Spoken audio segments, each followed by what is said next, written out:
recording. Yay. Yep, that's working. All right. Okay. It'll just keep on recording. So Jen, Sure, would run you a disk wanna- or something, Chris. oh, sorry. What? Sorry, what'd you say? I want to check how much space I have on my hard drive. Uh-oh, that would be really I'd bad. be like, "Rrr," grind to a halt. Jen, would you want to have a little part of the update webinar next week? It's not, I'm indifferent. I mean, is it okay? Because I think it's good to have somebody other than Keith, and you have a fresh young face and a good speaking voice. I don't know about that. I think that it's good to have not just, Keith all the time. I think it's good for them to see that it's a team. Yeah, I think that's part of it too, right? It can't just be the Keith show. I've been accused of that before because I mean, I am, I put my head out there a lot, Well, it was the Keith show for a long time. Yeah. And it doesn't need to be that. And it doesn't need to be that perception either. No, but yeah, it was because that was what, you were it. Yeah, I was all it. You're doing everything. As Ken says, you're the ocean hero. Yeah, The ocean. you're the sea hero. Yeah. So Hey, Oh, Will's here. Are Will's people here. coming? yeah, that's Will. Okay, Will coming in. I'll be right back. Got to lock my cats up for the final thing. Yeah, I should have my thing showing here. I put all of my notes onto the PowerPoint. So now, hey, Will. Oh, no headphones yet. It's connecting to audio, it says. On Will's computer. Yeah, it's got a check now.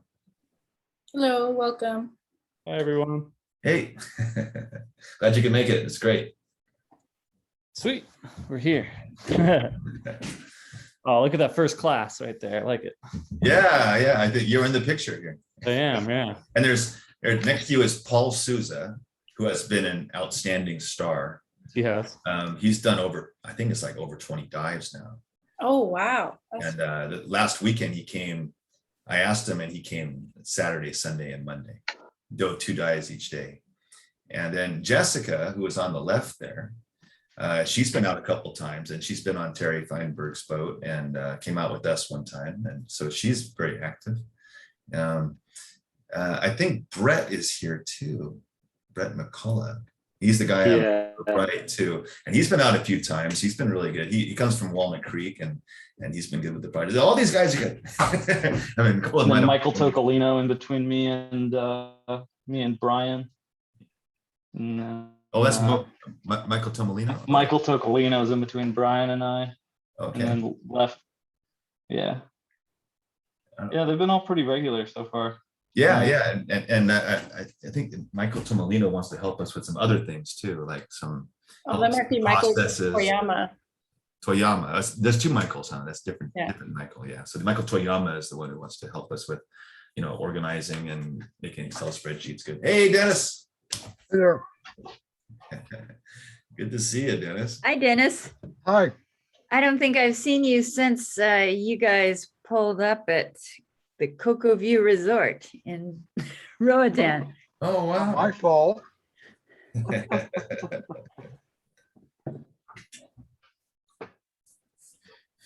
Yeah, you were leaving when we got there. I couldn't hear you. You were leaving Cocoa View when we arrived. Yeah. So how did you get lost at Cocoa View? I got lost. It said in one of the tutors, the Aquatutus newsletter, that you and Dave got lost. Well, when I was there quite a few years ago, I was at Fantasy Island. Right. But the person who took us out for our orientation Yeah. did not do a good job of helping us realize that from the Prince Albert, there is a line goes back to Cocoa View. Yeah. Yeah, there is, but There he is. didn't make us aware of us. He showed us the buoy and with the slate there on Newman's wall, Yeah. pointing you to the Prince Albert, but he didn't say, hey, from Prince Albert, this is the way in. Did you have So- to surface? Well, I surfaced, took a compass bearing on the shore and went down and started swimming, and I found a line. And I go, well, that sounds like might be a good. So I followed the line. I said, but the course is off by about 15 degrees. So we ended up at the cabana for Fantasy Island. Oh no. Oh no. Oh, I will confess, I've ended up over there before too. But I can say I'm only an open water diver, so I have an excuse, maybe. Yeah, you don't want me to be your navigator. Well, we all make mistakes along the way. Yeah. You've probably never heard about the time I went in at San Carlos and came out at Del Monte. Wow. Wow, That's a- that's quite That's a a good swim. off. I didn't calculate there. The breakwater's on your right going out and on your left going back. But if you go out far enough, there's no break wall. Yes, I know. Or Oh, that's great. What happened is we went out to dive the barge. And I ran a compass heading, went back to the break wall, except I got too far to the left and I missed the end of the wall. And I go, something wrong here. It's 80 feet of water and I'm hearing boat traffic overhead. Oh, man. Yeah, the barge. I don't know what the big attraction of the barge is myself, but it kind of got wrecked though, didn't it? Wreck Yeah. dive. The barge, right? Like somebody dropped a anchor on it or something, or a storm or something. No, I don't know quite how it ended up in the bottom. It was one of the barges that was involved in construction of the break wall in 52. Yeah. How it ended up on the bottom, I don't know, but that's, oh, well. I didn't realize it was a 1952 barge. But It like burned up, didn't it? The barge. I thought it had burnt or something. I don't know. I think I kind of forget this story. I mean, I think Brian Nelson told me about it. It's like it was going to go out there and then they were going to use it for something else and then it got burned up and they just sank out there or something. Like all the other trash out there. Yeah.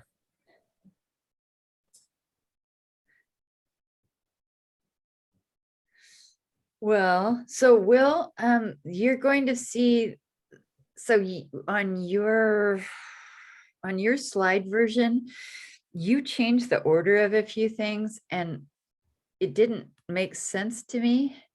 So if you can sometime soon, I can bring my computer over if you have time at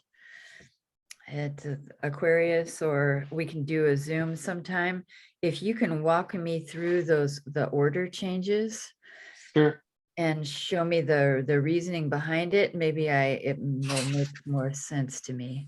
Yeah. So there's a few things that are changed in order, but not probably about half of the ones that you did.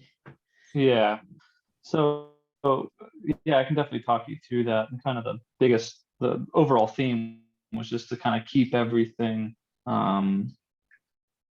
flowing properly. So like a big part was taking the red, now we're going to do this with our instructor stuff. So then I go through the entire slideshow. And then at the very end, I go to the G2KR website and go through the portal and logging stuff.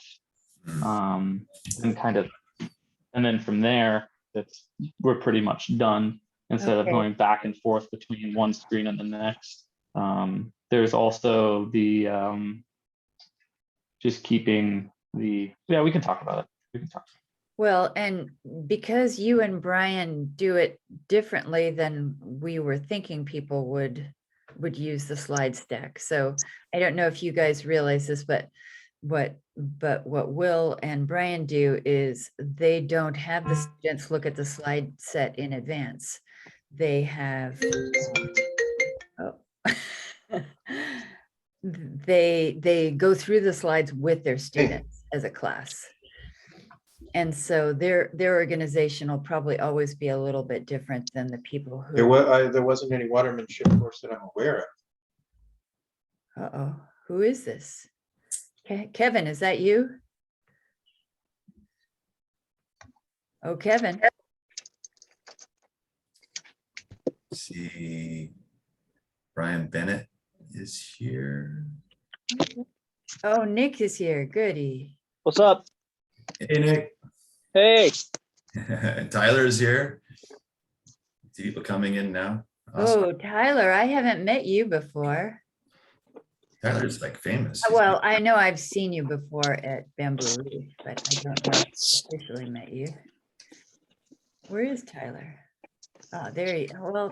It's like expand your Tyler, screen. that's a vermilion rockfish. That's not a, It's Randall's here too. Awesome. hey, Randall. It's like Brian Bennett only has audio, no video. Hopefully you can see our screen now. Oh, As far as icon. I don't see. Where is Brian?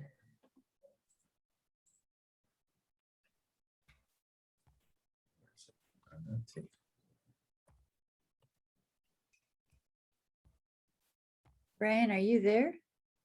Oh, Yep. Did you just mute me? I did accidentally. Somebody moved around. Sorry Yeah. about that. I'm glad we're not always talking on Zoom because you would be muting me constantly, right? No, well, like I was gonna click on and mute Tyler, but then I'm just somebody being else. rude. Yeah, I know. Yeah, why don't you unmute everybody? Unless they don't want to be. If people want to talk, they can. I put myself on mute. I'm rustling through some tools and fixing things right now. Okay. I'm pretty sure you guys don't want to hear clatter. I am listening though. You guys have my full Okay. attention. Okay, fair enough. All right. If we have something for you, we'll holler.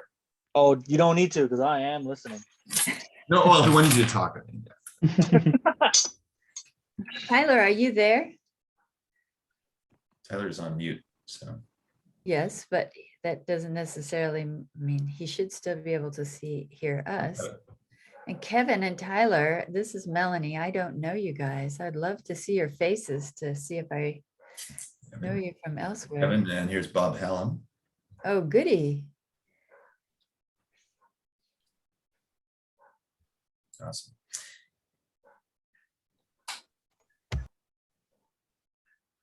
Yeah, well, it's 3 minutes in. Why don't we go ahead and get started here, and then as people come in, they can get it from there. So I want to make the best use of everyone's time here. So let me go ahead and start.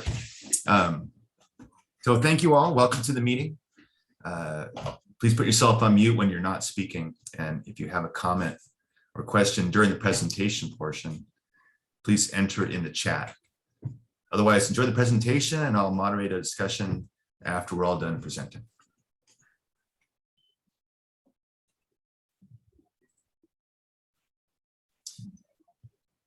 So the meeting agenda for this evening is going to be to have a welcome and instructor introductions. I want to meet all of you. Current progress on the Tankers Reef project. We'll talk about new urchin calling focus areas. And we'll have an instructor forum where we want to have updates to the slide stack that Melanie will present. We've been working on some additional slides that'll be presented by Melanie. And we're looking for suggestions for changes or additions to the student slide stack. And instructors are urged to share tips and teaching techniques. Here's a list of the certified instructors. The asterisk indicates the instructor is actively teaching students. There is not a suggested retail value because level of service varies, and frankly, it's not our business to provide the training or negotiate the price for that service. I'll call on the meeting, participants now. Please unmute yourself when called upon and tell us your name, your certifying agency, and what shop you're with. So Dennis, can you start, please?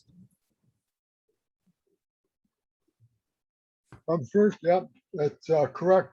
Oh, it's Hawker, Hocker. Oh, Hopper, and it's I'm Patty and Aquatutus, and everything else is correct. thank you. William? It's on my screen this way. Bill is Hi, now. everyone. William is now. Bill Briscoe is now. We talking Will or Bill right now? Will Mariano. His name's William, but Bill Briscoe. Oh, Hey guys, so I'm working at Aquarius Dive Shop right now, and I'm a PADI instructor. And yeah, it's been fun working on the project. awesome. Next is Brian Bennett on my screen. What's up, guys? Brian Bennett, working with Aquarius, and I'm a PADI instructor. Cool. Kevin Donovan. Yes, my name is Kevin Donovan. I'm a PADI instructor, Andy instructor, NASI instructor, and TDI instructor. And I work out of Pacific Scuba Divers. Great, thanks. Bob Hallam. Hi, Bob Hallam here, PADI instructor out of Diver Dan's. Great. And Randall Spangler. Hey, PADI instructor, about half and half Diver Dan's and doing my own thing off Spangler Scuba. Cool. Next is Nicholas Taw. Hello, everyone. This is Nicholas. I'm a NAUI instructor, and I certify out of Bamboo Reef. Great, thanks. And Tyler McKinney. Hello, this is Tyler. Nice to see all you guys. I am certifying kelp restoration with NAUI out of Bamboo Reef. Awesome. Cool. And just so the rest of our staff, my name is Keith Rutsard. I'm the project leader here. And Jen Rowe, can you introduce yourself? You're on mute, Jen. Oh, hi everyone, Jen here. I'm a dive master, SDI dive master, and helping Keith and Melanie out. And I'm based in Alameda. Awesome. And Melanie, complete the circuit. Hi, I'm Melanie, and I am helping edit the slides for students. So I'm going to be the one taking notes tonight for all your great suggestions. Awesome. Well, thank you. That's great. It's good to meet everybody and hear your voices, see your faces, at least on Zoom. So next slide here will be the current progress on Tankers Reef. So just a reminder of the Tankers Reef project goals. The number one goal is to do this project safely. Number two is to train divers to cull urchins properly without harming other marine life. Very important. And the third goal is to reduce purple and red urchin density below 2 per square meter in the treatment area. And the Department of Fish and Wildlife and Reef Check California will monitor our work to see how well we are meeting these goals.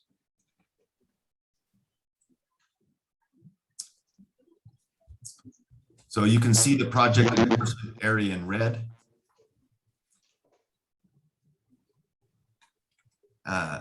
Culling is legally allowed everywhere, but for scientific purposes, we are only culling on the west side of the boundary. The mustard stain represents the historical kelp canopy on the site, representing where kelp is probably possible. The stars represent places where divers can access the site from shore. The P is for parking, and the green people represent where restrooms are available.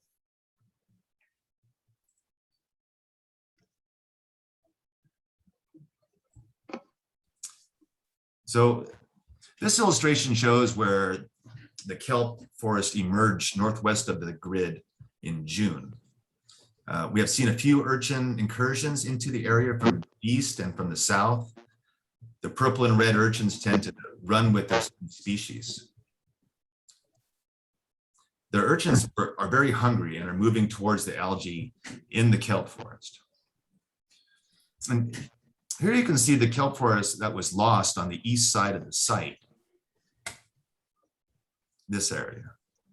The stipple represents our culling efforts to cull the urchins that are actively eating the kelp and holdfast in this transition zone between the kelp forest, which is sloughing off fronds that suppress the urchins, and the adjacent barrens where the urchins have left behind dead kelp holdfast. You can see how that effort helped the kelp forest grow to the north and to the south. Ideally, the kelp forest will act as parents to new kelp between the yellow buoys and the grid. So you can see where the new kelp clusters have emerged south of the grid. And that we will also defend this area as well. Over the winter, the kelp will recede and be less productive, causing the urchins living in the kelp forest to come out of the cracks and where they were eating drift algae and start eating the kelp holdfast. We need to remove these urchins. This kelp will be lost by spring. So the grid is complete for now, and Reef Check and the Department of Fish and Wildlife will perform like after surveys for the remainder of this culling season. We will conduct training and concentrate our culling efforts on the orange buoy. Reminder that the gray buoy is for untrained divers and uses a different data portal for getting assignments and reporting. So here is the project progress so far. The number of urchins is estimated, but includes work on and off the grid. So Reef Check estimated that there were 84,000 urchins on the grid. You know, we have culled 127,000 urchins on the grid. The difference is probably due to our more thorough counting and urchin migration onto the grid from the south onto lanes A, B, and C. The irregularity of the dots represents delays in reporting dives. So when you see dots out here, that means that someone didn't report their data until 2 months later is what's happening when you see these dots that are like this. So 238 hours, 318 dives. It's a lot of work out there on the site, reducing the number of urchins. So new urchin culling focus areas. So on the orange and gray buoys, this is a reminder for how this is situated. We were working on the grid so far, and now we're going to begin working on around the grid and on the orange buoys. So the orange buoy is just for trained divers, and it's situated in the kelp forest right now. The gray buoy is for untrained divers, and if there's two buddies, and one is trained and one isn't trained, then they should both go to the gray buoy and work on it over there. And we'll move the buoys around as time goes on, and those buoys are, the urchins are culled. We'll move them to some place that has more urchins on it, because we want people to be able to cull urchins when they go out there and not be swimming around, not having any urchins to cull. Keith, are you saying the classes are now going to be over on the orange buoy? Yes. Okay. For the training, it'll be on the orange buoy. You'll get an assignment like you would for the grid, but you'll go to the orange buoy instead of the grid. So when you're on the grid, there's a little different procedure for it. And we just want to remind people, because we've all been diving on the grid, and it's been a while since we talked about that. So when students descend to the base of the orange or the gray buoy, they should check their buoyancy skills when they get to the bottom. And if they're not able to maintain a fluid up body, is there a buzzing sound? Do you guys get that? Or am I- Yes, we're getting some feedback from you. Okay, well, I can put my headphones on. but no. While you're getting those headphones, could you explain, Bob Hallam asked, why did we suspend work on the grid? I didn't think you explained that Oh, okay, because, in the chat. can you hear me okay? So, Yeah. yeah, so we did a lot of work on the grid and we reduced the urchin density to about 1.5 urchins per square meter. And then we went over the whole thing again with divers being really thorough. And we reduced the urchins to a very difficult Easter egg hunt for Reef Check to go and find them. We believe we're well within the criteria at this point. So what we want to do is let all those urchins that were there that we culled kind of die off and lose their purple while the fish and the sea stars eat it. And that's why we're kind of leaving the grid alone for now. We will pass over it again at later times. We'll have to maintain that as urchins migrate onto it and or small urchins become adults. But for now, we're going to do other things. We have other important things to do. That was a requirement from the state that we do that, and we've satisfied that. And so we're going on to things that are secondarily important to having this success criteria, but is to have this other project goal of establishing a kelp forest there and maintaining it. So, when you go down to this buoy, the area near the buoy is an excellent place to work on mastering buoyancy control down when they first descend on there. There are also half a dozen pink hammers on the chains of the buoys for divers to borrow if they didn't happen to have one. The difference between the grid and the orange buoy is that the lanes are not marked by yellow ropes and tape measures. The lines extend east or west, but they are imaginary. There's no real line there. It is really important for divers to take their time and be really thorough, and don't let the urchins hide under the kelp and the kelp food blanket that they're under. And be really careful not to harm other critters, right? We're going to take our time and be careful about that, but also to really thoroughly like pulverize these urchins so that it is obvious where you have called your urchins, so no one spends effort trying to cull them a second time. And that will help to kind of reinforce those imaginary lines between what someone else has done and what you have done on these areas. But generally, you're going to go down it and just try to stay generally east, calling wet urchins, or generally west as you call urchins along that orange buoy line.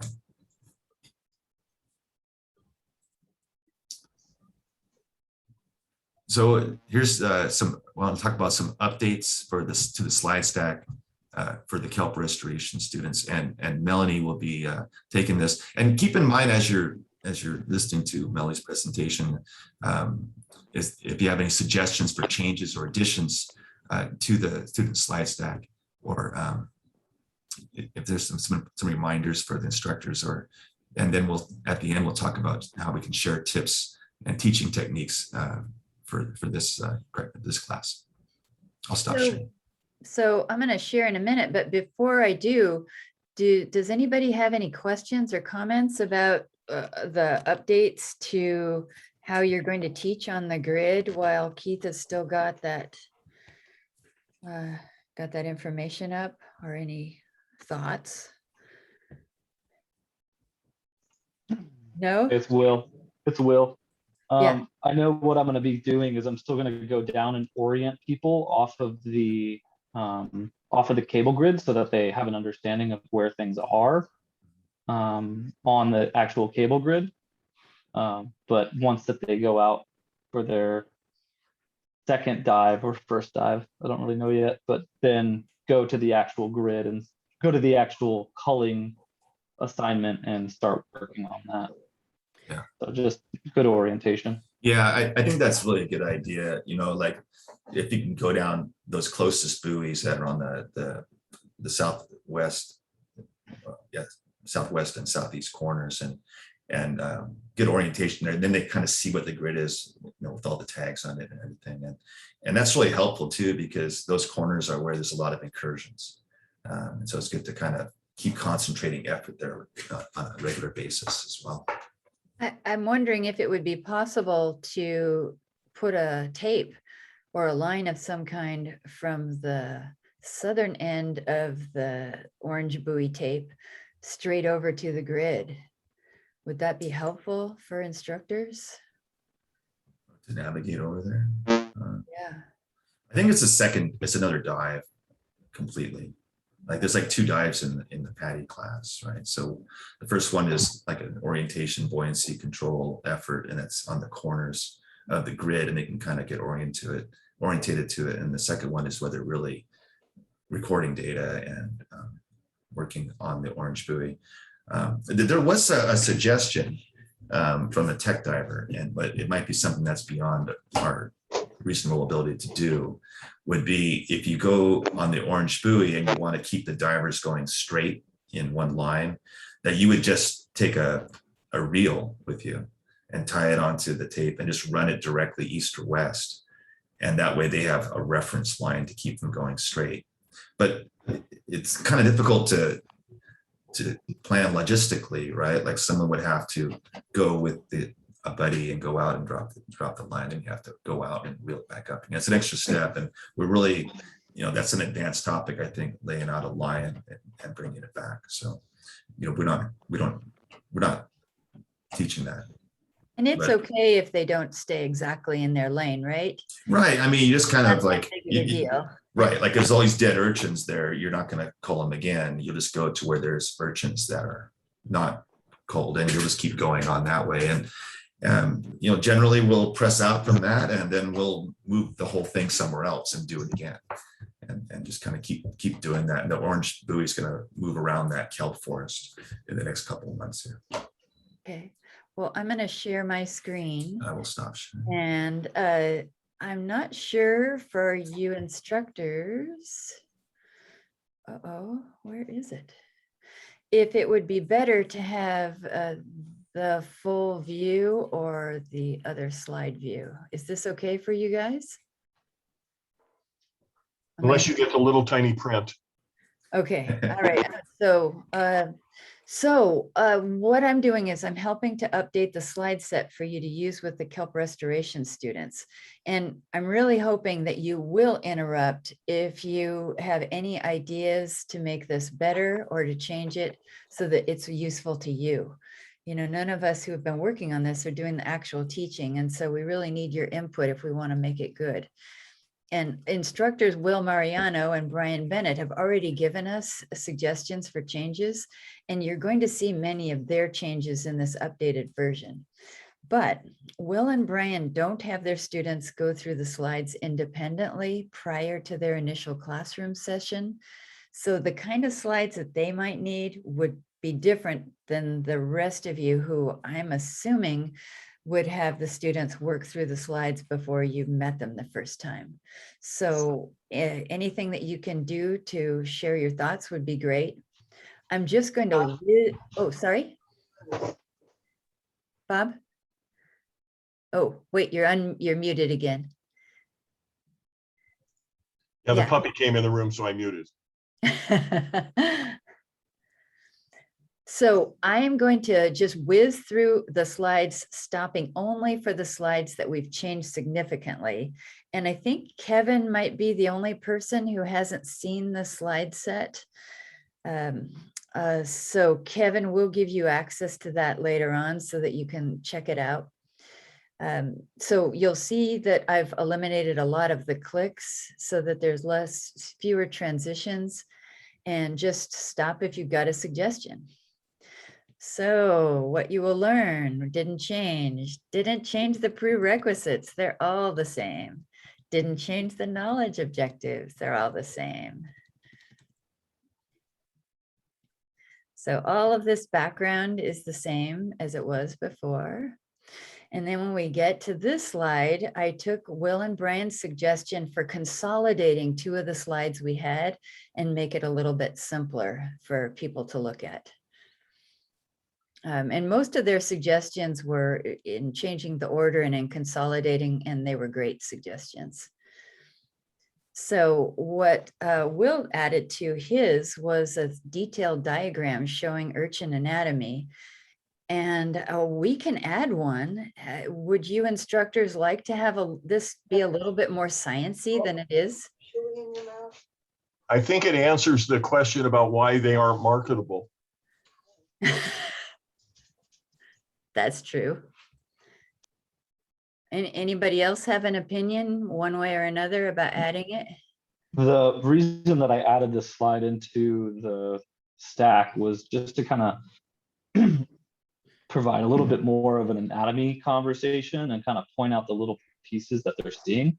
There's a lot of students who take the class are interested in marine biology or interested in other aspects of marine sciences. And so just having this, they like to take a picture of it in class so that they can see the different parts and maybe while they're down there, pick it up and kind of investigate for themselves. So that's why I added it in there, just to add a little bit more value to the slideshow. I think it's a good addition. It should be included. That Okay.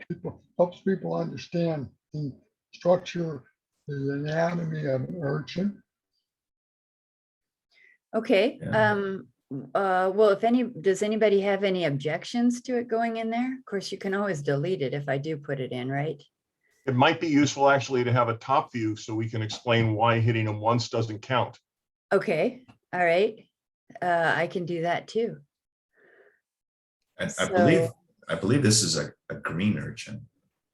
It is. That would But be the only thing, but same idea. we can fix that. I mean, it's just basic urchin anatomy. Yes. So, okay, well then I will go ahead and find one and fix it to add so that it's a little bit clearer with bigger type. And maybe I can find one from the top too, Bob. And so this slide is the same as it was before. Actually, that slide you just skipped over answers the question. This one? Yeah, that is the top-down view. So Yeah, this is the top-down view, but it diagrammatic might be a little bit more clear. And like you said, that the science-oriented people might enjoy seeing a little bit more detail than we've included right now. So this slide's the same. This is another one that I consolidated based on input from Will and Brian. So slide shows a little bit shorter and same as before. Same as before. So two kinds of urchins. What I have included is in the notes, I've included a little bit more information that might help you with background if you're not real familiar with all of the zillions of critters that are in Monterey Bay. So for example, there's other kinds of urchins that we don't talk about that are much less common, but in the slide notes, you can read a little bit more about it so that you don't have to do that digging yourself. Do we smash them anyway? Ooh, sorry? If we find one of the other less common kinds, do we smash them anyway? we asked about that too. The other kind that you would find would be a white urchin. White, yeah. And they're so rare that Steve Von Hart said, you know, he doesn't want to try to make that distinction. So Yeah. the answer is yes. If it's an urchin, smash it. Go get him, Bob. All right, and Keith, I'm hoping you're monitoring the chat in case there's something that's people are typing that they aren't asking. I am. Okay. So again, these are the same as before. But what we've done is, if you recall, there was a video that's showing someone culling urchins on granite over at Lovers, and Keith was able to get a video showing Tanker's rock. And I want to point out, as you're watching this, that the diver is moving algae so that he can see the kelp underneath, or sorry, moving seaweeds of any kind, so that he can see if an urchin is holding on to that seaweed to hide themselves. So it's important for you to mention that to the students, is that they are good hiders. and if you just look for the ones that are out front, you're going to miss a lot. So I'll play this and see.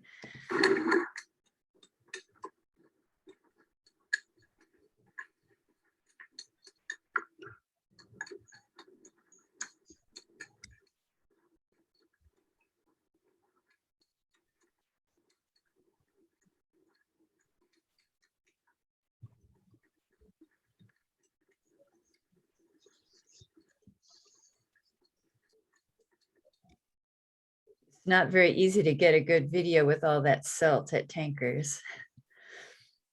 So these slides showing effective urchin culling are the same. What Keith said earlier, Keith, I think you misspoke, because I don't know if you remember, but we were talking about students not pulverizing the urchins, that they only need to give it a couple of taps in order to Right. damage all the body Yeah, parts. maybe pulverize is not the right word, but it needs to be obviously broken up. You know, if you just put a single hole in it, it's hard to tell whether you've culled it or not, and hard for anyone else to tell what you've done. So you really want to break them up pretty good.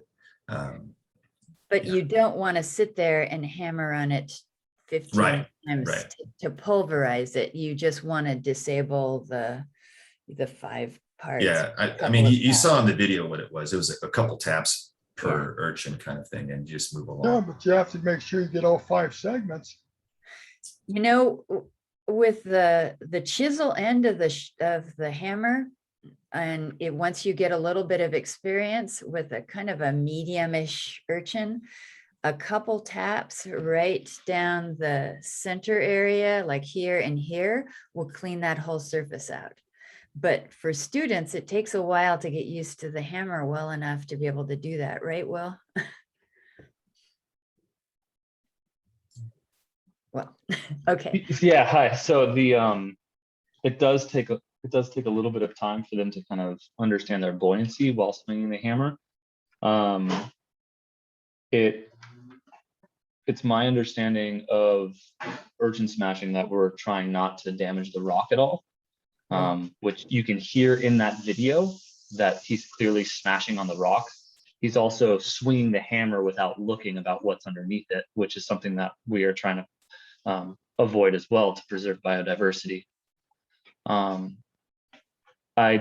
don't think that video really shows in slow enough detail for what needs to be done and how to do it correctly, because I feel what people are going to do after watching that is just swing without thinking, which is what we want to avoid out there for the safety of the project. Yeah, maybe we could zoom in on it or something and do another one where it's just a couple urchins or something. Yeah, I think what you hear in the video, that chink sound, there's some of that going on, but I think it's where I hit the Aristotle's lantern, and it's like bing. And then also there's someone else calling at the same time, and you hear their hammer going off too. You hear that ding ding, and someone else is doing it too. There's an employee at the Aquarius dive shop who I want to contract to get out there and get some video of exactly what I think as the instructor community we want to see out there for a proper culling and finishing of an urchin. That would be awesome. That'd be great. One thing you might consider on the video is shooting it at a high frames per second. So when you project it back, it's in slow motion. Yeah. Yeah, that'd be cool. So you instructors, do you think we should put it back to the video that we had before rather than this one for the time being? Any other opinions?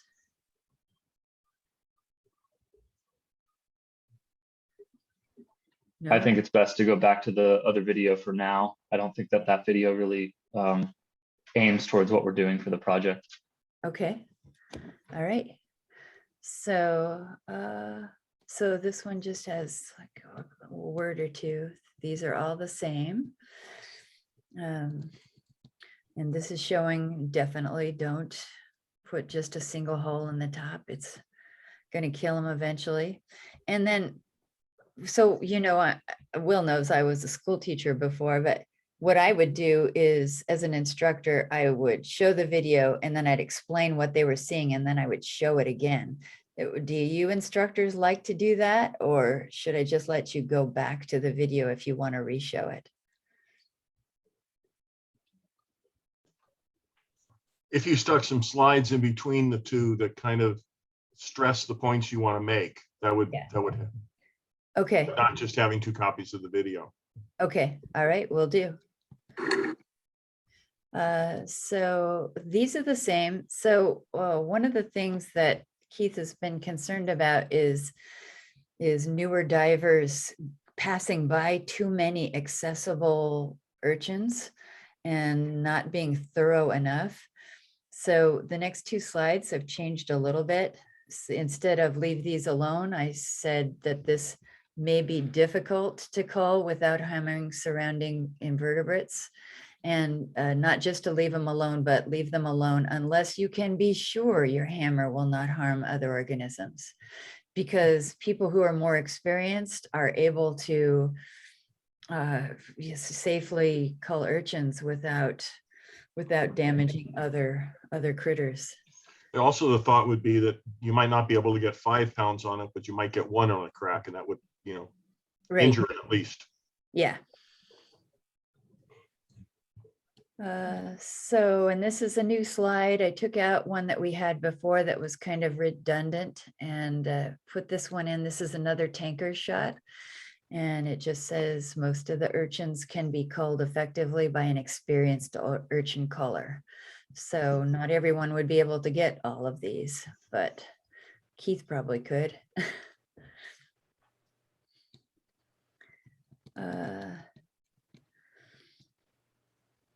So all the rest of these, I think, are pretty much repeats of what we already had. Oh, so Will and Brian added this phrase to this slide. Would you cull this urchin? Originally, when we had the PADI training, Brian Nelson, the course director, suggested that it would be good to have some slides that were just conversation slides, slides that had a statement that was ready for discussion. And so I thought it was great to add, would you cull this urchin? And you can talk about that with your students. Do the rest of you normally do that when you're giving a class, or do you just kind of lecture through? I think that's important to get them involved. Okay. Any of the rest of you, do you guys like having those kind of open-ended questions where you can invite discussion? You need to educate your students on whatever's out there so they don't harm. Yeah. Okay. All right. Well, I'm going to skip on down. So here's another one of those open-ended discussion ones is, you know, what's wrong, and if it's not wrong, what could be done to fix it? If it's right, why is it right? So if you can think of any others, any scenes like this that you would like to include in the slideshow, please let us know. We can try and get a shot that we can use and a good question for it. So these are all pretty much the same as we had before. Will and Brian again requested that we consolidate some slides so that it wasn't so repetitive. So we consolidated the boat access slides. There were 3 different ones into one. That still says the same thing, and I think it's pretty clear on this map. I think it was a good idea to get rid of that. And then these next couple of slides we've also consolidated with not repeating the information so much. So this is the shore diving access that I think most people have used. So I think most people who are diving the site are currently walking along the beach and then swimming out. But Will, you want to explain what you and Brian have been doing to take your people out? So we are now using DPVs, diver propulsion vehicles, to take divers out to the dive site, where basically we just hop right in out off the beach entry point, and then just tow people out to the southern buoy or the mooring ball, and start our projects there. People find that it adds a bit of excitement that they get to use a DPV for the first time, and kind of get towed through the water. It's just such a different experience for them. So it's been fun. It kind of helps speed up the class a little bit for everyone, helps people not get so tired when they're out there, to get out to the dive site. And do you just Yeah. hook it up to one of the buoy spaces? No, we've been diving with them. They're neutrally buoyant in the water, so we just clip them off. I clip it off to my shoulder D-ring and just let it float above me. Oh, that's interesting. Does anybody else have any creative ways they're accessing the grid currently? Well, I do have a question. Is it permitted to take a boat to the grid? Keith? You certainly can. There is a mooring buoy there, a big white mooring buoy with about 3,000 pound block on the bottom of it. So there's a big ring on it. You just pull up to that mooring buoy and anchor off tie up your boat to the ring. You don't have to drop an anchor. And then as you go down that white mooring buoy, there is a subsurface marker buoys that lead to the grid, so that you can begin work on the grid that way. And the same thing for the orange buoy. You can tie up to the orange, the gray buoys too. Those have big chains on them. But it's just like it's not a block. It's an anchor. The 40 How feet close of are we chain. to getting commercial boats? Oh, we're almost to that slide. If you can Yeah. hold off on Okay. that. Great question. Yeah, because I have a commercial boat that can take 10 divers and 20 tanks. Yay. So I was just wondering, I have another boat, it's not a commercial boat, but it has a tank rack for 12 tanks and can take 6 divers. Wow. So I was just wondering since you said it is permitted, there's a good buoy to anchor to. Yeah, those are certainly the buoys to anchor to. The problem we've had with having a commercial boat that's a charter, we're trying to get the beach hopper is, and we'll talk more about that later, but you need a special license for that, a commercial fishing party boat license, because we're putting recreational divers, the boat is putting recreational divers in the water to call. So that would be considered a commercial effort on the part of the captain. Crazy, I know, but it's like a $400 permit that is really hard to get. Okay, so if your boat is also used for charter, it's not permitted unless you buy this $400 license. Right, if you're using it for charter for that at that time, right? So if you didn't charge anybody to go on the boat, then it's not a problem. But if you take money for the charter, then you have to have that license. I see. Yeah, I was planning on not doing that. I was planning on just putting 10 divers on the boat, 20 tanks, and driving the boat over and not taking a dime from anybody because they don't need it. Wow. I think that's very gracious, and I think that would be allowed, both. That's great. So this next part, I really need some input from the instructors on. So this part of the slide set is explaining how to cull urchins on the grid, but we aren't going to be working on the grid. We're going to be working over here on the orange buoy.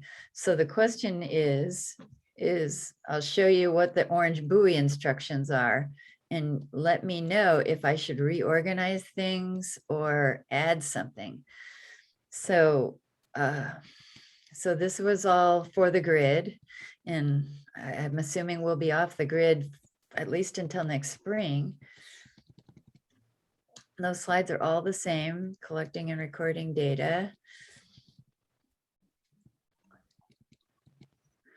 Oh, and on this slide, this set of slides, Will suggested that we put all this information on a single slide for comparison.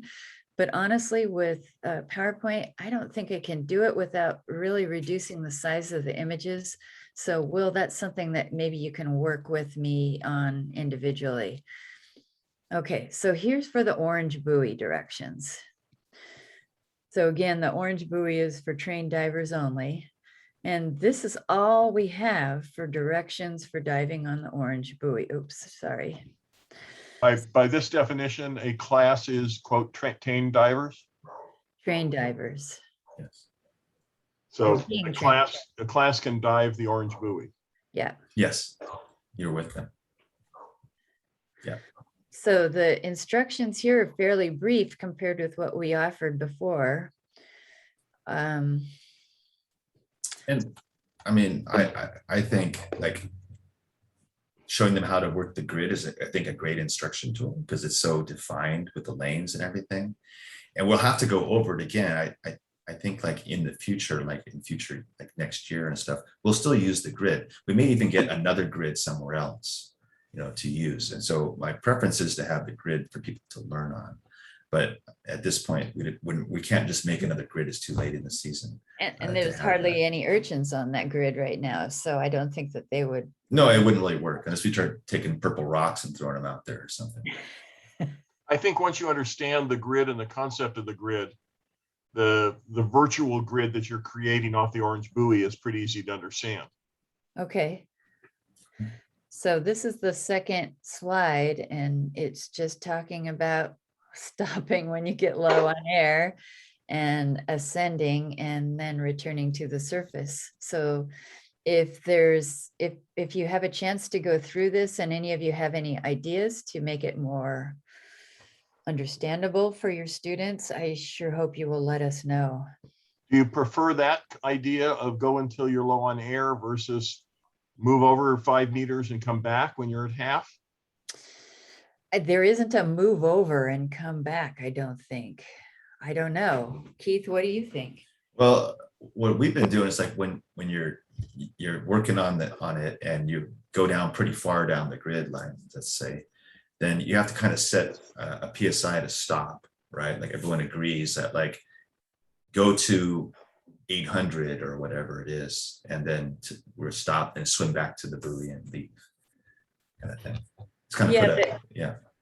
I think what Bob is saying is that so you had this assignment 5 to 10 meters east, that you go this way, working your way through the urchins until you got to half a tank, and then go down here and work your way back, and then you're headed straight to shore. So it moves you closer to shore. Yeah, I just don't think as you're calling urchins, you're really going that far. You're going kind of slow. It's not like you're going to go for a long distance and then have to make your way back. You're only going 30 meters or 40 meters, out with the most. So it shouldn't be that long of a swim back.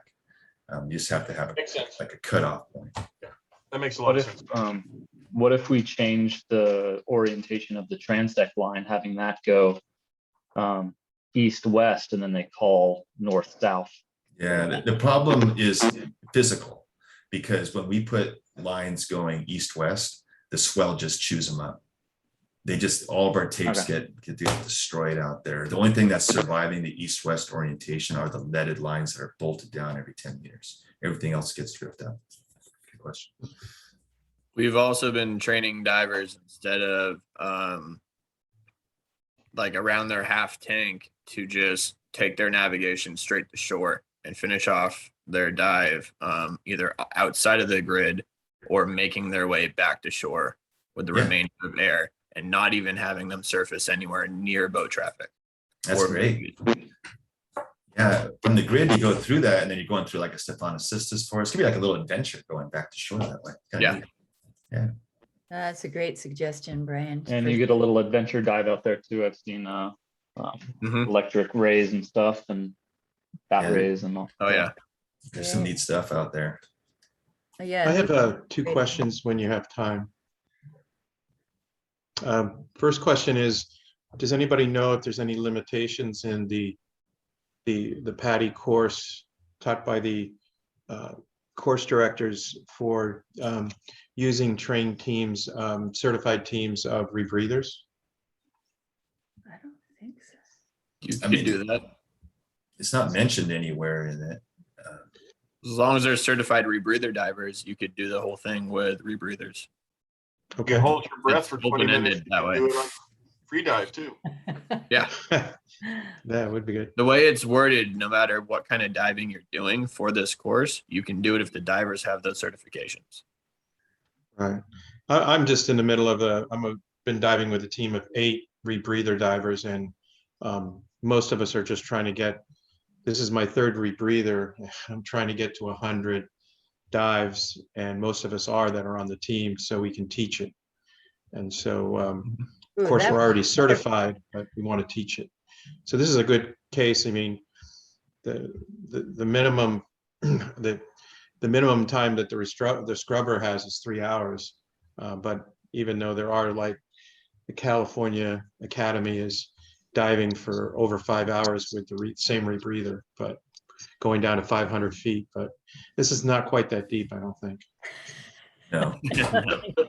So limit yourself to Thank 8 to God. 10 hours. Yeah.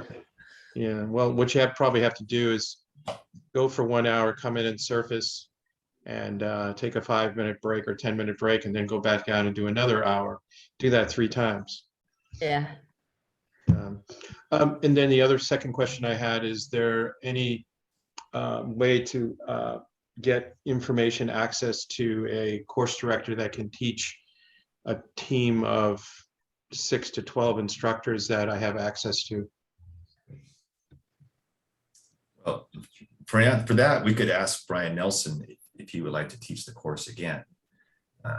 He taught it before, and we have a list of instructors, and you're one of them, that are interested in the course. And he is willing to do it if we can fill the class. If we can get 10 people that want 10 instructors to be taught, he's willing to do it, and he'll also let us use the beach hopper on the following Monday to go out and do the in the water part of it. Okay, So- or I can take my boat too. So. Yeah, that's Yeah. great. Hmm. Well, Bruce is also almost ready as a course director to start teaching. yeah. And he's more ready to go and willing to do courses than Brian Nelson. That would be great. So how does Bruce get up to speed on this? Does he just attend one of your classes and then? Yeah, I've been working with him. Okay, well, let's do that then. That'd be a way to do it, and then maybe we can get Kevin to be the boat for the day. That'd be awesome. Great. Yeah, Monday works good for me. So I do have one more question before I give it back to Keith for all of you instructors, and it would really help if you really gave me your input on this. So we originally did this as a PowerPoint because that's what Brian Nelson and several of the other instructors requested, because that's what's been used by Patty and Nowie in the past. The problem is that not everybody has the same version of PowerPoint, and you have to pay to get it.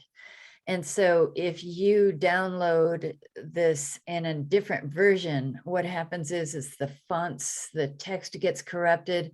Sometimes only drop shadows are showing and not the lettering. And sometimes the images get reduced in size. And I know that Will, at least, is on a Mac like I am, and he can use Keynote. When I looked at his version, there was some strange formatting going on that I know Will didn't do. So I don't know if the rest of you would be interested in using Google Slides instead. It's free. It's very much like a kind of a simpler version of PowerPoint, but it's free. It can be used offline as well as online. And it really has all the features that we need to make this effective. But we won't end up corrupting the slides or the formatting as you move it from one machine to the next. I'm So good with slides. with Google, I would highly favor it, but then I'm currently working at Google, so. I knew You're you'd be in biased. favor, Randall. I like it. I have a Windows laptop, but I don't own Office. Yeah. I have an ancient Macintosh, and okay, I guess it's got Keynote on it. Maybe it's got pages and numbers, but the only thing that I actually really use and have used for, a decade are the free Google things. What do the rest of you think? Any feeling that it needs to be PowerPoint? No, anything that works is good for me. Okay, any other opinions? Because it'll be a job for me to Yeah. port You'll this have to put it over. all together and port it. It's kind of a one-way path. It's like we're not gonna be able to go back to PowerPoint after that. So You actually can, but it's It's- equally difficult. You yeah, can, but right. you'll get some corruption if you do it and not of the content directly, it's the formatting and sometimes the images. I had a format. I don't know if it's still good anymore. It's been a while. Prezi, Prezi. Mainly all you need is online, but you can always download a copy if you need to do a remote or an offline version. I wondered if that one is still going on. I did that for a majority of my SSI stuff. So I was wondering if maybe Prezi is still an option. It is still an option, but it's not as accessible as the Google Slides is. Google Slides is similar enough to PowerPoint that it's really easy for somebody who's never used it to just hop on and go. Got it. I think Prezi has a little bit more of eccentricities to it. And Brian and Will, if you guys are using the Keynote, I guess you could, I mean, you've already kind of restructured your slide presentation. You can maybe just take some of the slides from the update and just keep it in your own format if you'd like. I don't know. What do you think? I just use Keynote because I don't have PowerPoint. That was the only reason. And I think that with Will's slides that I saw, since he created them, he could easily move them over to the Google Slides format and just add this, take out the slides of mine that he's not using and then add his slides. What do you think, Dennis?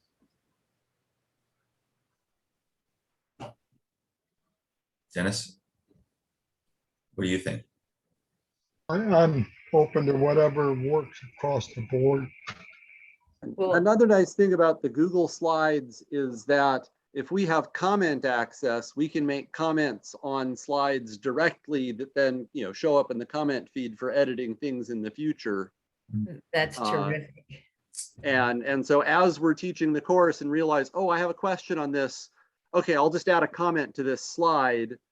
And then if you're viewing it with the comments, you know, showing, then you can easily see the comments and go back and forth on the thread of, oh, well, how about this or how about that? Right. And then you get notified in email when somebody comments on your comments or when somebody comments on a slide. Literally, you wouldn't, no one would have to have a copy, that everybody would be working off the single live master. Exactly. Right. Okay. I like Sounds the good. idea of Google Slides because I want to start sending them off to students. And if it's free and everyone can use it easier, then they're not going to have downloading issues. Right. Agreed. Well, then what I'll do, since it sounds like a lot of you are into the Google Slides idea, is I'll go ahead and it'll take a little while to transport it over to Google Slides. And then Keith can let you know when that's ready. I'll still have the PowerPoint that we're looking at right now as a backup. But if anybody is having trouble using Google Slides, I'll get, or you can contact Yeah, Keith and right. you and I can set up a Zoom session and I'll walk you through it. Sounds good. Okay, Keith, back to you. Thank you, guys. Awesome. Thanks. Thank Melanie. you. We'll go to this one.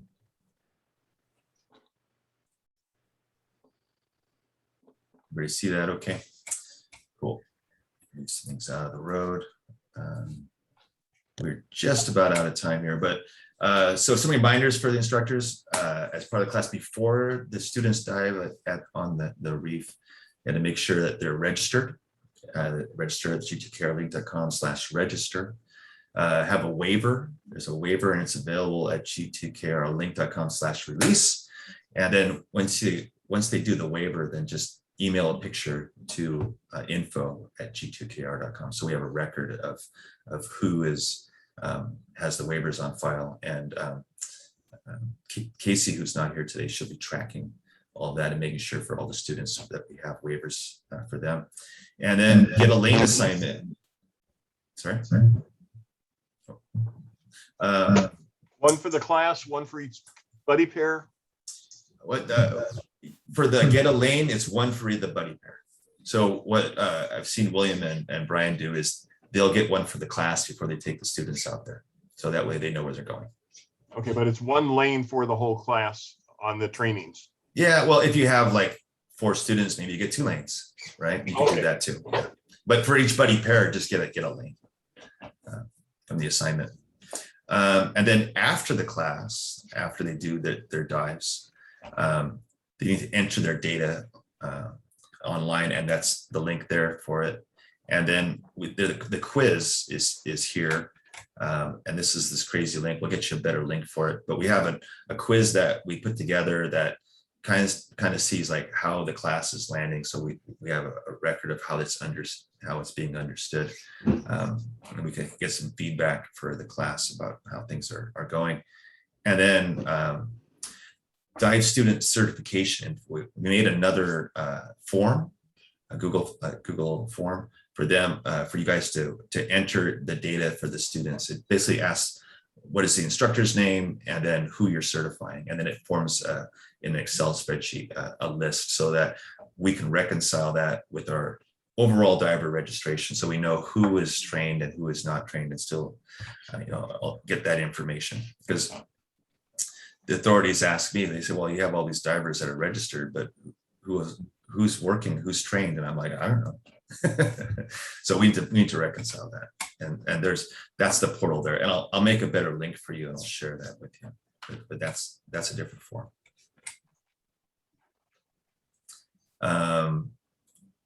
This one we already talked about how we're getting there. The beach hopper. So finally get to that question. It's like, if they want her firstborn child, right? To get this application approved, it's taken forever. And we're trying to work with our context of Fish and Wildlife to try and get that Fish and Wildlife called the party boat license, basically. We kind of did like a little workaround too, is like, anyway, we might do this on Thursday where the divers will be on the boat and then they step onto another boat before they go into the water. Right? So it's kind of scary, but it's not what the rules say, it's what the rules don't say, right? So, but when that does come up, it'll be on her calendar. Hopefully it'll be in September here, in maybe another couple weeks or so when she gets that license. And then we can start doing that. I know a lot of people are anxious. I know Dan King was saying that he really wants that boat in there before the instruction continues. And so, yeah, we're anxious to get that, and we're working on it. So you'll know when I hear Bob. I see Bob. There you go. Yeah, he is. Dan is keeping a list for Randall and I. And I don't know, last time we looked, it was 20 or 25 divers long, ready to go. And we're just waiting for a boat. Yeah, very good. Yeah, and I told James Ray at Fish and Wildlife that we are waiting for this. You are holding us up, and they need to clear a lane for us because we're running into all kinds of adversity out there. And this is another unnecessary adversity that we don't need. So the other thing, just to give you some idea, there's 333 divers now that are registered in the program and counting. We just keep getting more and more divers interested. And there's 59 urchinators reporting data. So about 20% of that market, of that diving market is already been trained. But this number keeps going up. I don't know what the over under is on this, but there's a lot of people are interested in this. So when you're training people on this, there's a good market for it. And we have meetup days that are planned. And they are, that's Paul with the hammer. Calls it Thor's hammer. And we have meetup days planned, and we meet at the park, at that same parking area on Park Avenue. And we have them planned for September 12th, 26th, and it's every 2 weeks. We're planning that. And we have, we advertise it on Facebook, and it's an event there. And we do a quick briefing, 2 shore dives on tankers, and we provide coffee, snacks, and hot tomato soup. So it's a great opportunity for people to make new connections for the dive buddies. A lot of people were asking for that. Like, how can they meet more of the people? I don't have a dive buddy. Right? Do you end up making 2 hikes because of that then? We do 2 dives from that, yes. Which says you go back all the way to the parking lot, change tanks, and go back? Yes. Yeah. Hey, on these meetup days, are you just doing it for trained divers right now? Just for Or trained can we start divers. doing it for untrained divers too? If untrained divers were to come out, they could do it, but they'd have to go to the gray buoy to dive. That's fine. Right? And that's fine too. They could do that, we're just putting it out there as trained divers, but maybe we shouldn't. Maybe we should say that there's for everybody, but I don't know. It just seems like there's not a lot of people that I haven't run into that are avoiding the training and just want to do the gray buoy. And but that's something they could do. There's been like 3 dives on the gray buoy so far. Because right For now I'm those- working with Patty to promote this, as well as training the divers and having more awareness of this whole project. And they are thinking about posting on their page certain dates for people to come in and join. Where right now they have like the coral reef stuff and dive against debris dives up and down like Southern California. And I'm thinking about putting this on there for getting more people to come and join this. Yeah, it'd be good. I mean, it'd be good. They could certainly get their feet wet and see what we're all about. There's this other group called Ocean Force, and they want to come out and charter a boat and do this work as part of their own business. Like, I don't know, like their own business. I don't know what you call it, like the whole, like a club, like a business. When people get together, like, I don't know, but they want to come out, so we'll put them on the gray buoy for that. Yeah. So yeah. Cool. In addition to having it be on Facebook, can we have the trained divers in an email thread as well, so that they know when these dates are coming up, so that they can go? Because not a lot of people are on Facebook anymore.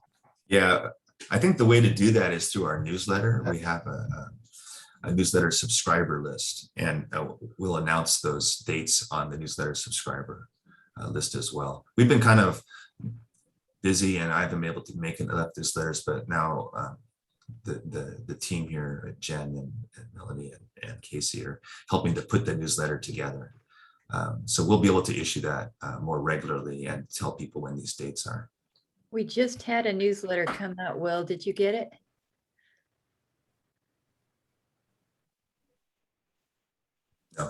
No, I don't believe so.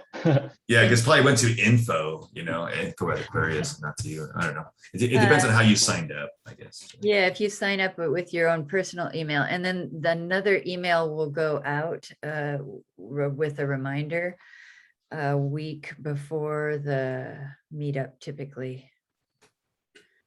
Yeah. So Yes, there's at Pacific Scuba Divers could put these classes for the culling on the website, and also put events.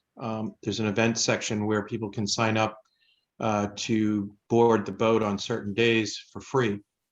And as long as they're certified, right, they could go to the Orange Buoy on the boat, do 2-tank dive in the morning, and then come back to shore for lunch, and then go back out and take another boatload of people. So that would be 20 divers a day, and it would be 40 dives.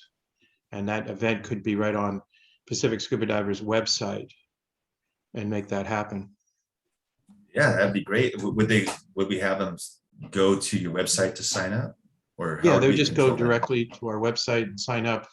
I'd be most likely be the one driving the boat unless I was busy and I had to get another boat captain to do it. And but that's getting ahead of ourselves. First, I got to get a course director in there to train 10 instructors. And just to make sure, some PADI classes can be taught by a dive master.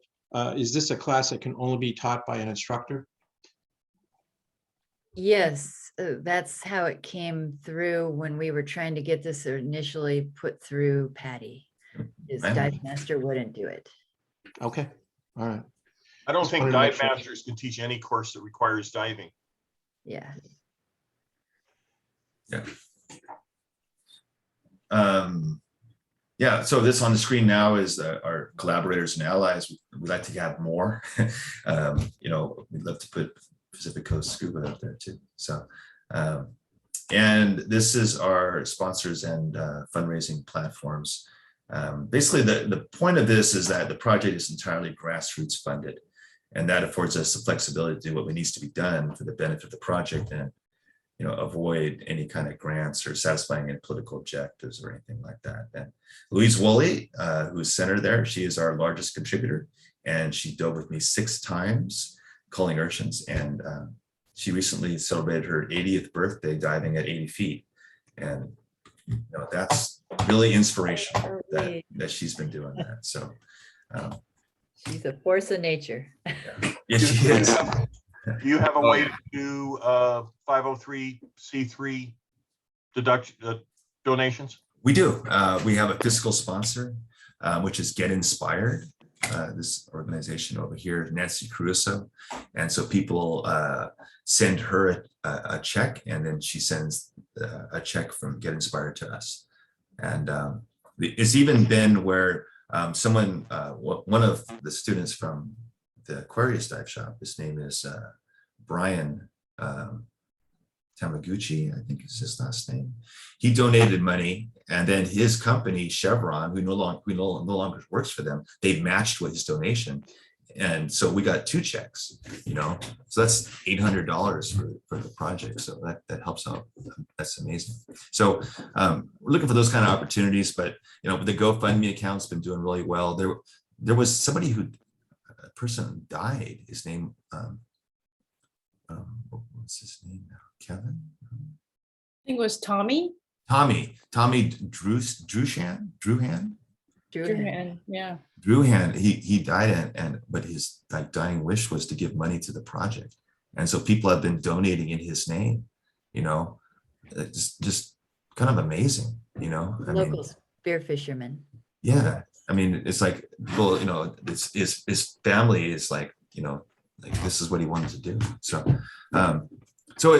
long story short, it's all been good. We have enough money to do the project and continue this thing. So it's going to go on. We're going to try to get in more areas next year and we'll just keep on with Tankers Reef, and hopefully we'll get some more areas too that are better diving locations like San Carlos Beach and Otter Cove and hopefully Carmel Bay. So that's our objective, but I can't promise you anything that we're there yet. It's going to be a political fight, but we are winning that political fight.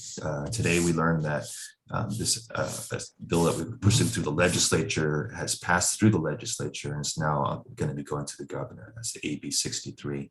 And so that'll allow us to do restoration inside the state marine conservation areas legally by changing the rules to add the word restoration to the language that defines the activities that are allowed inside the state marine conservation areas.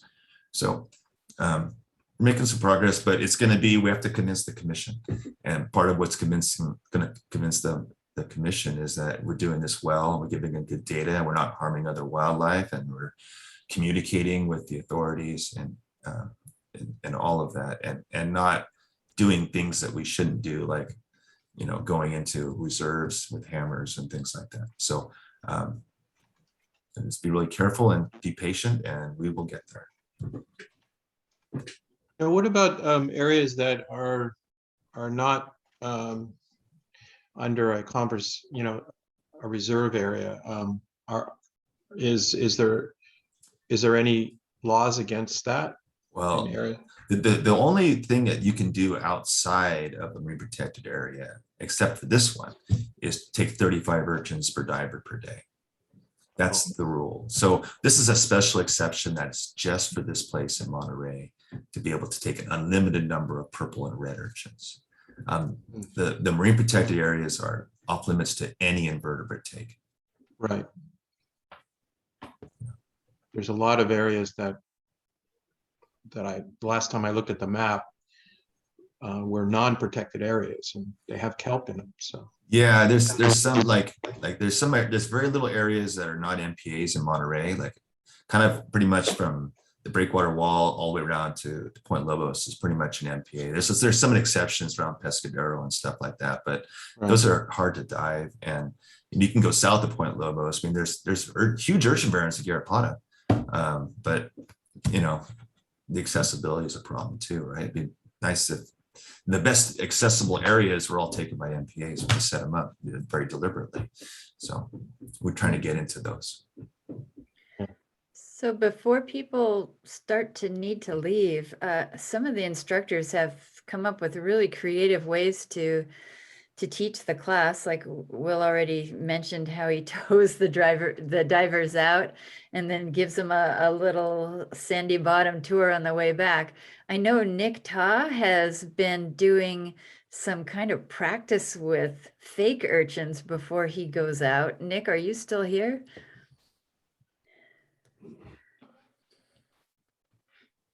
Maybe he's, Is he adjusting a regulator? I don't know. Hey, can you guys hear me okay? Yes. Yeah. Hey there. Yeah, sorry about earlier when my internet cut out. That was really weird. I was still at the office. And so what I usually do is, since a lot of people have questions about operations and I want things to go smoothly, I make the grid on the land and I have them walk through it. And I bring a little Kindle or Fire Kindle, and I have slides from your presentation on there to basically kind of mix your lecture of what you made into a more in-person practical kind of thing. So how do you do that? Other than make the grid? What was that? How do you get them to learn that? Other than just making the grid, I thought you said you put fake urchins out there. Correct. They have so hammers. Yeah, I put fake urchins out there. I put little reef check cards out there, pieces of shale. I put a lot of things out there where people can walk around. And so while I'm talking about operations and how to What do you mean reef check cards?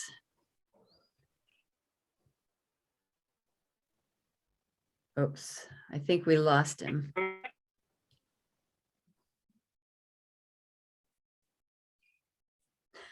We've lost his audio. I know what reef check cards are. They're little flash cards. They're sold by Reef Check for $20, and it has the picture of something on one side and the description on the back Nick side. is back. So what's on the reef? How do you use the reef check cards? What's on them? Oh, can you guys hear me okay? Yeah. Cool. Sorry about that. This is weird. My phone's not that great with connection. The reef check cards have info on it showing like a little bit about the animals that's on there.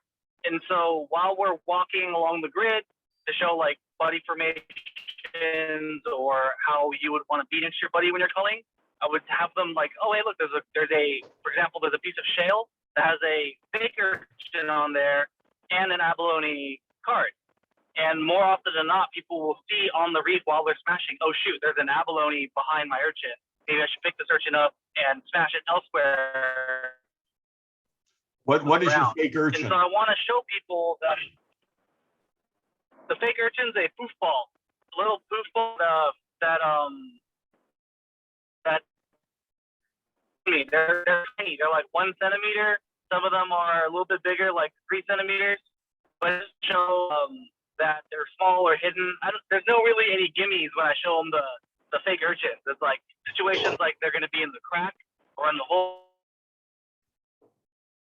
or they're going to be about, is this urchin worth me smashing and getting into this reef? I have them think about being thorough rather than just smashing and tearing up the reef and moving through, but thorough while being, safe and nice to the reef. Does that make sense so far? Yeah, that sounds great. Sounds fun. Yeah. Did I go through okay? Sorry, my connection's not the greatest here. Yep, I heard you. Yeah, and I was thinking, since it's a very standardized how everyone teaches here, I was even thinking of a time where everyone, regardless of shop or school, can come on by, walk the grid that I made, and let's just take a look at it. Maybe they can incorporate it into their lecture or something like that. It's just a way for people to walk around and prepare themselves for when they're out there. So it's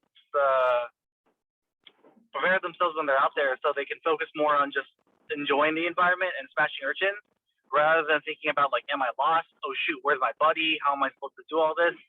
I put a focus on the course to be a little bit about an intro to science diving with the theme of smashing urchins. Because whenever you do any science diving, you're always going through a plan or a set of methods. And so it's always good for people to be on the same plan or same board so that they have a safe and smooth operation. And that's basically the core of the presentation. Yeah, that sounds fun. Let's see. And usually beforehand, like as we're leading up to the project, I'll send them the slides of what you guys made and put highlights of like, oh, hey, this is maybe what you guys should read. Fortunately, a lot of the students we have are people who have been diving here a lot. And so that's where this presentation or the type of method came up, because I didn't want to spend an hour telling them what they already know, but rather just focus on what they don't know. And if they have questions, I always encourage them, please tell me, tell me what you don't know, and we can always incorporate that in. Yeah, great. Yeah. Anybody else have any especially interesting teaching methods that they think that other people might want to borrow? Oh, our next class is going to be on the 18th. You guys are more than welcome to come over to the grid that we make. It's basically just 3 lanes and some letters, but you're more than welcome to come on by and have your students, show your students what it's about. It helps prepare them for when they actually get into their understanding boundaries and stuff like that. So you guys are welcome to come on by on the 18th and the next week after that, I believe, the 25th. Thanks. Cool, thank you. Yeah, so Aquarius Dive Shop has their next class on the 18th as well, where we'll be doing our slideshow presentation on the 17th at night, and then meeting up in the morning directly at the dive site for our 2 dives. So we'll be using the DPPs to scooter us out to the dive site. We've been taking a little bit of a different approach where it's kind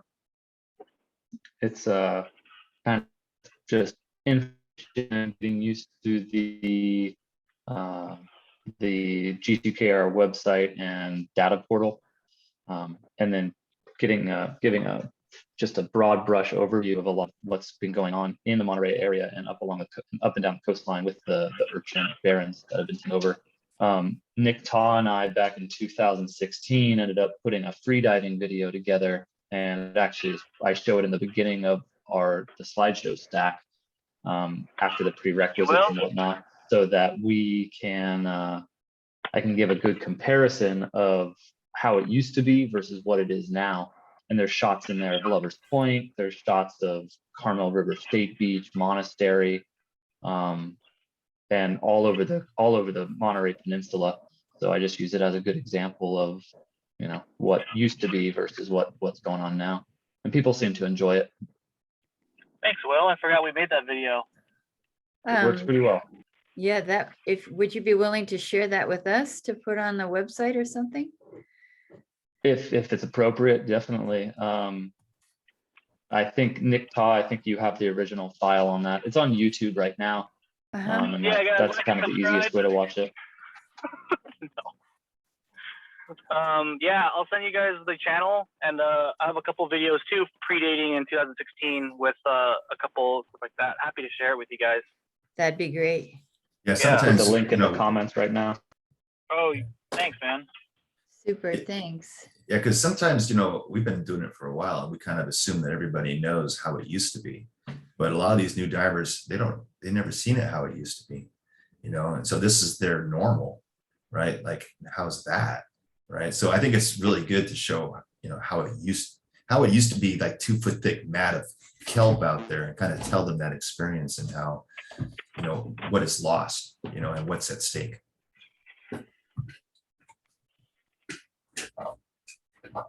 Yeah, I remember a kelp crawl long ago. No more. So, okay, well, Keith, it's by the way, Keith, I like these new slides that have been that we've been seeing that are outside of the slide stack right now. I'd love to kind of see those in there. Lots of good information, and the first one that you showed with how the kelp, what is actually happening to the project over time with the blobs that you had in the first part of the slideshow. Oh, you don't know think if they those should are- be part of the training slideshow? I think that they should be involved in knowing how they're affecting this particular reef and see how it's been changing over time, given the progress that we've made. And I That's think that great. would encourage them to go out more. Yeah. You're talking about the slide presentation we make for the update webinars, not this one Yeah, here. in this one. particular. No, some of the slides that I've seen in this, I would like to see. Oh, on in the this today? slide Oh, stack. okay. Well, very Yeah. good. So, All right. also, I'm working on getting data from the past like 20 years of the aerial footage along the coast of the kelp forest and the vast range that it's been in, like, I don't know, back in like 2005. And then getting that same aerial footage now and showing how there's like none of that kelp left in that 100-mile stretch. I'm gonna see if I can get that from Fish and Wildlife so we could add that to our presentation. Yeah, what I've seen from Fish and Wildlife is that they stopped doing aerial surveys in 2016. So it kind of has a, like you can like Ish. earlier-ish, right? But it's like we don't have high resolution images of anything since 2016 really in this area. We have like Google, I mean, like Google Earth has stuff, right? You can look at the map and that, but it has to be like the right time of day or the right tides or something to really see the kelp in some of these images. Like one of them I saw, it just has a big reflection of the sun in it. It's not really helpful. So yeah, if the before and after that I had like 2007, 2017, I was able to come up and Google and show that comparison. That really tells the story. There was another map that was made by Josh Smith that showed like where you went and dove everywhere and made a heat map of where kelp is. That was pretty informative too. That's something I put in the hands of the commissioners because it really shows very dramatically what happened. You know? And Brian, a guy you might know named Andrew Middleton, we were able to get the Fish and Wildlife surveys, aerial surveys, but they were not decipherable by a normal computer, and Andrew Middleton translated them for me, and I have access to those on my computer because I was going to do a time lapse of showing from, I think 2002 is the earliest data up until 2016, Keith? 2016 is when they stopped. Yeah. Yeah, so if you want to see those, I can bring that by sometime and show you on my laptop what I've got. Yeah, sure. Save you some time. Absolutely. Very good. Okay, well, it's just about 8 o'clock, and thank you. I think we'll just leave it right there, and we'll do another one of these at some point. You know, we'll do another. We have another thing coming up next week on next Thursday. We have an update for all the students, for all the trained divers. And we want to keep this like have an instructor meet up, you know, what we're talking here, and then we have something for the students to update them about the project as well, and that'll be on next week. And we have another presentation for that. So you're welcome to attend, but you know, that's something else that we got going. We're trying to do more outreach to the students and keep everybody involved and keep them, you know, engaged in this and have them come back and do more surveys. So pushing out on that. If you have other ideas, you know, how to reach out to people, you know, and different groups and clubs and things like that, you know, you had some dive club, you want me to go there, I'll go there and talk to them. You know, we're just trying to make this all work. You know. Okay, well, thank you very much, and let's call it a night. Thank you everyone for coming, and we'll do this again. Thanks. Bye, guys. Thanks, guys. Bye. Bye. Thank you. Keith, Jen, are you going to stick around? I'm going to shut off the recording or pause it.